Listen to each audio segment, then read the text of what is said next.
Last எபிசோட்ல கொள்ளத்துக்காரர்கள் தான் நகையை திருடினாங்கங்கிற விஷயத்த இன்ஸ்பெக்டர் கோபாலன் செட்டியார்ட்ட சொல்லிட்டு இருந்தார். அந்த நேரத்துல சாம்பு குப்புசாமியை கூப்பிட்டான். அதுக்கப்புறம் என்ன ஆச்சு நாங்க கேட்கலாம். எபிசோட் 8. இன்ஸ்பெக்டர் உடனே, மிஸ்டர் சாம்பு, நீங்கள் அலட்டிக் கொள்ளாதீர்கள், நானே ஏற்பாடு செய்து விட்டேன். குப்புசாமியை போலீசார் இவ்வளவு நேரம் கைது செய்திருப்பார்கள். கேளுங்கள் செட்டியார், அந்த கொள்ளத்துக்காரன் இந்த கம்மலை அடைய உங்கள் குமாஸ்தாவை கையில் போட்டுக்கொண்டான். கலசங்களை ஒவ்வொன்றாக கம்மல்கள் கிடைக்கும் வரை உடைத்து பார்க்க குப்புசாமி முடிவு செய்தான்.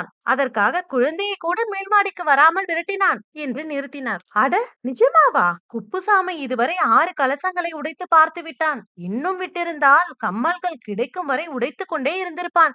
எனக்கு கூட அது எந்த கலசத்தில் இருந்தது என்பது தெரியாது. இதோ சாம்பு ஒரே நொடியில் அதை கண்டுபிடித்து கொடுத்திருக்கிறார். சாம்புவுக்கு காதால் கேட்பதெல்லாம் உண்மைதானா என்ற சந்தேகம் வந்தது. தடுமாறிக்கொண்டே எழுந்தான். நான் வீட்டுக்கு போகிறேன், எனக்கு உடம்பு சரியாக இல்லை என்றான். கோபாலன் அவன் கையை பிடித்துக் கொண்டே கீழே அழைத்துச் சென்றார். போலீஸ் கார் ஒன்று வரவழைத்து அதில் சாம்புவை தாமே அழைத்துச் சென்று வீட்டில் விட்டார். போகும்போது, மிஸ்டர் சாம்பு, நீர் என்னை பற்றி மனதில் ஒன்றும் வைத்துக் கொள்ளக்கூடாது.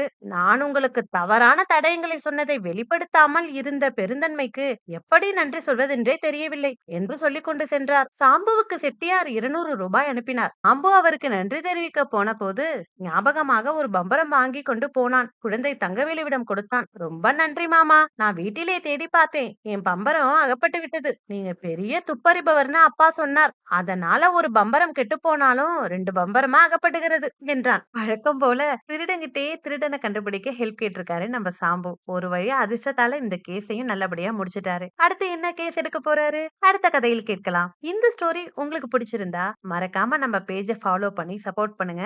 பயோல யூடியூப் லிங்க் இருக்கு, நம்ம யூடியூப் பேஜையும் சப்ஸ்கிரைப் பண்ணி சப்போர்ட் பண்ணுங்க. நன்றி.